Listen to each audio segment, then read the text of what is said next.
नमस्कार दोस्तों, मैं हूं लोकेंद्र सिंह और क्राइम तक में आपका बहुत बहुत स्वागत है। और मेरे साथ कैमरे पर हैं आसिम। आज की वारदात पिछले साल की है और ये जो वारदात हुई है ये ब्राज़ील का एक शहर है साओ पालो, वहाँ की ये वारदात है। और इस शहर की एक म्यूनसिपैलिटी जो है, लोकेलिटी है, जिसका नाम है वर्जिया पॉलिस्टा। वर्जिया पॉलिस्टा में एक परिवार रहा करता था, पति पत्नी जो थे। पति का नाम मार्सेलो था, पत्नी का नाम फ्रैंकाइन था।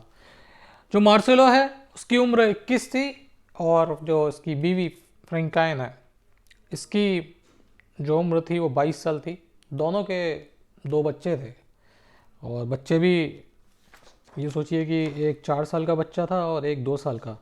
यानी जो शादी हुई थी वो काफ़ी बहुत ही जल्दी जल्दी हो गई थी। यानी मेरे ख्याल से बालिग भी नहीं हुए थे पूरी तरीके से और तब भी इनकी शादी हो गई थी। तो ये परिवार इस लोकेलिटी में रहता था। ये है बात 22 दिसंबर की। 22 दिसंबर को जो ये फ्रैंकाइन है, जो महिला है, इसकी जो रिलेटिव हैं इसको फ़ोन कर रहे थे लगातार। और फ़ोन इस वजह से कर रहे थे कि इसने फेसबुक पे एक पोस्ट डाली थी कि मेरे घर वाले, इन दोनों की, फ्रैंकाइन और ये जो मार्सेलो है, इन दोनों की लव मैरिज हुई थी। यानी घर वाले, जो लड़की के घर वाले थे, वो उस लड़के से राज़ी नहीं थे और उनकी विशेष जो थी उसके अगेंस्ट में ये शादी हुई थी।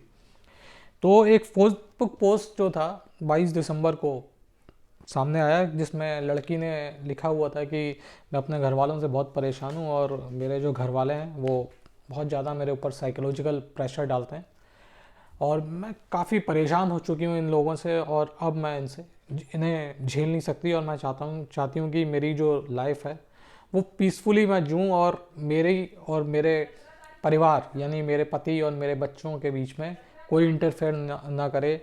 इस तरीके की जो पोस्ट थी वो लड़की ने डाली थी। जब ये पोस्ट पढ़ी लड़की ने, लड़की के घर वालों ने, तो और बाकी के रिश्तेदार थे, तो उन्होंने लड़की को फ़ोन करना शुरू किया कि आखिर ऐसा क्या हो गया कि तुमने इस तरीके की पोस्ट डाली है। काफ़ी फ़ोन किए गए, ना तो लड़की फ़ोन उठा रही थी जिसका नाम मैंने बताया था फ्रैंकाइन, और ना ये जो मार्सेलो जो लड़का था वो फ़ोन उठा रहा था। तो लड़कों, जो परिवार वाले थे, उनको भी लगा कि हो सकता है कि इस तरीके से शायद वाकई में लड़की गुस्सा हुई और हम लोगों ने कुछ ज़्यादा इंटरफेरेंस कर दी है और इस वजह से वो चाहती ना हो कि हम परिवार के लोग उससे बात करें।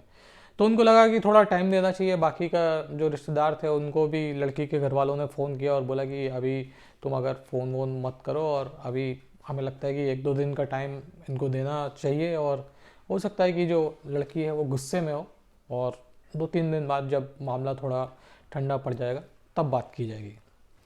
उसके बाद ये 22 दिसंबर 2019 की बात है और इसके बाद उन्होंने फ़ोन नहीं किया। यानी 23 को फ़ोन नहीं किया, 24 को फिर शाम से उन लोगों ने फ़ोन करना शुरू किया, लेकिन फ़ोन जो था वो उठ ही नहीं रहा था और जो लड़का था वो भी फ़ोन उठा नहीं रहा था। तो अब थोड़ा घर वालों को लगा कि कुछ गड़बड़ तो नहीं है, एक बार जाके देखना चाहिए। तो घर वाले जो थे वो फ्लैट पे गए थे और ख़ास बात ये थी कि ये जो दोनों पति पत्नी थे वो अकेले थे। यानी इनके जो दो बच्चे थे, जो 4 साल का एक बच्चा था और जो 2 साल का बच्चा था, वो अपने किसी रिश्तेदार के यहाँ पे इन लोगों ने छोड़ दिए थे और ये दोनों अकेले थे। तो घर वालों को ये भी मालूम था कि बच्चे अकेले रह रहे हैं और पति पत्नी एक साथ में फ़ोन उठा नहीं रहे, बात हो नहीं रही। तो ये थोड़ा उनको लगा, कुछ शक हुआ और शक होने के बाद परिवार के लोग उस फ्लैट पे जा पहुँचे जहाँ पे ये लोग रहा करते थे। काफ़ी देर तक इन लोगों ने दरवाज़ा बजाया, करीबन आधा घंटा हो गया ये दरवाज़े को नॉक करते रहे, बैंग करते रहे, लेकिन अंदर से कोई रिस्पॉन्स आ ही नहीं रहा था। जब ये सारी चीज़ें हुई तो इनको लगा कि दरवाज़ा जो है उसको तोड़ना चाहिए और इन्होंने पुलिस को कॉल किया। पुलिस आई और पुलिस की मौजूदगी में इन लोगों ने जो दरवाज़ा था वो तोड़ दिया। अंदर का जो मंज़र था वो वाकई में दिल दहलाने वाला था, क्योंकि अंदर पूरा जो बेडरूम था उसमें खून बिखरा पड़ा था। पूरा फर्श जो था वो खून से लाल था, यानी कि वारदात को वक्त गुजर चुका था तो जो खून था वो भी सूख चुका था। और जो लड़की थी फ्रेंकाइन, उसको टटोला गया, उसकी नब्ज टटोली गई, देखा गया, उसको हिलाया डुलाया गया, तो मालूम चला उसकी जान जा चुकी थी और उसके शरीर में कोई हरकत नहीं थी। जबकि ये लड़का जो था मार्सेलो, इसको हिलाया डुलाया गया तो इसने रेस्पॉन्स किया। इसके भी गले पे और जो हाथ की यानी कलाई की जो नसें थी वो कटी हुई थी। तो इसको तुरंत अस्पताल ले जाया गया और अस्पताल में इसको भर्ती कराया गया। घाव तो थे जिस्म पे, लेकिन इतने गंभीर घाव नहीं थे कि जान चली जाए, लेकिन खून भी काफ़ी बह गया था। तो रिकवरी में करीबन हफ्ते भर का टाइम इसको लग गया। और क्योंकि जब ये वारदात हुई जिसमें फ्रेंकाइन की जान गई, उस वक्त ये और इसके पति ही थे, तो एक ही चश्मदीद था और वही बता सकता था कि आखिरकार 22 तारीख की रात को या सुबह ऐसा क्या हुआ कि फ्रेंकाइन जो थी उसकी जान चली गई और ये जो मार्सेलो है ये बुरी तरीके से घायल हो गया।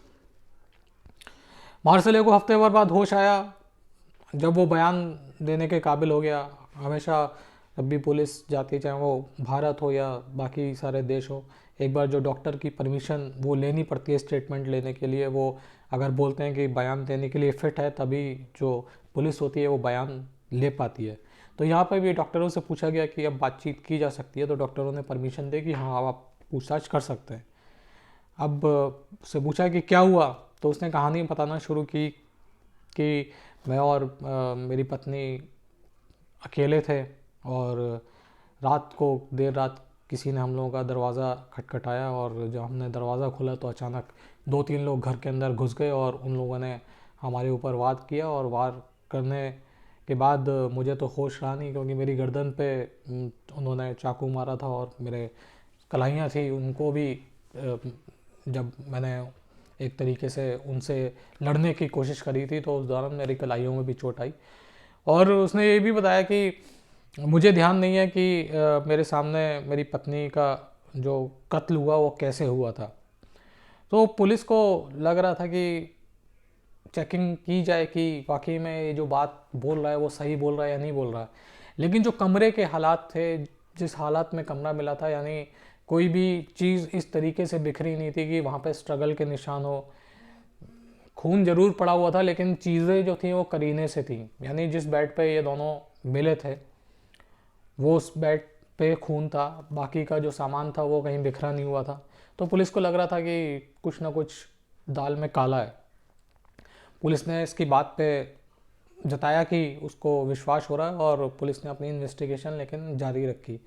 जो बिल्डिंग के सीसीटीवी कैमरास थे उनको देखा गया, बाहर जो सीसीटीवी कैमरा लगे लगे हुए थे उनको देखा गया, और भी चीज़ें देखी गई। चश्मदीद जो थे उनसे पूछताछ की गई कि उस दिन कौन आया था, कौन गया था।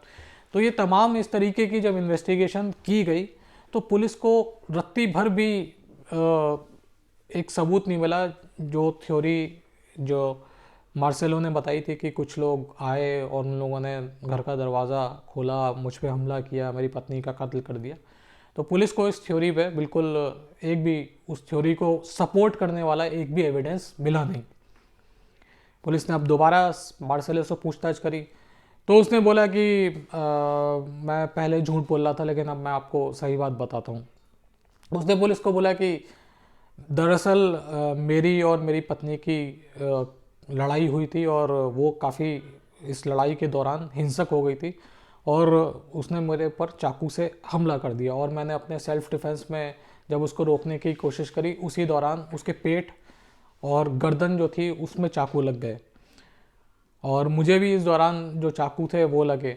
अब पुलिस ने ये जो सारा सीन था वो भी क्राइम सीन जो था रिक्रिएट करने की कोशिश करी और यहाँ पे भी जो एविडेंस थे वो मार्सेलो के अगेंस्ट में जा रहे थे और बाकी जो रिश्तेदार थे उनसे भी पूछताछ हुई तो पहले भी मालूम चला कि ये जो मार्सेलो है हिंसक प्रवृत्ति का है और इनमें जब भी लड़ाई हुई तो इसने मारपीट करी अपनी पत्नी के साथ। तो जो भी ये मार्सेलो बोल रहा था वो एविडेंस सपोर्ट नहीं कर रहा था, वो थ्योरी जो थी वो सपोर्ट नहीं कर रही थी। और इस पूरी कहानी जो है इसको बताते बताते करीबन 22 दिसंबर 2019 की बात है। जनवरी पूरा निकल गया और जनवरी के आखिर में जब ये मार्सेलो के पास कोई भी एक तरीके से एलबी नहीं रह गई, कोई भी बहाना नहीं रह गया, और पुलिस लगातार इस पर दबाव बना रही थी कि बताओ जो भी हुआ है, तुम बताओ कैसे हुआ, अगर तुम जो बात कह रहे हो वो सही है तो उसका सबूत दो। ये तमाम चीज़ें पुलिस उस पर लगातार दबाव बना रही थी। और आखिरकार 3 फरवरी को जाके इसने कबूल किया कि मैंने अपनी पत्नी का कत्ल किया है। अब आप वजह सुनेंगे तो वो वाकई में हैरान कर देने वाली है। इन दोनों की शादी काफ़ी जल्दी हो गई थी, लव मैरिज थी, दोनों एक दूसरे को पसंद करते थे, शादी हो गई। उसके बाद एक फ्लैट इन लोगों ने लिया साओ paulo में ही, और साओ paulo में इन्होंने रहना शुरू कर दिया। 2 बच्चे हो गए। अब 22 दिसंबर को ये लोग आपस में बैठे हुए थे, बातें कर रहे थे, दोनों बच्चे किसी रिश्तेदार के यहाँ पे थे।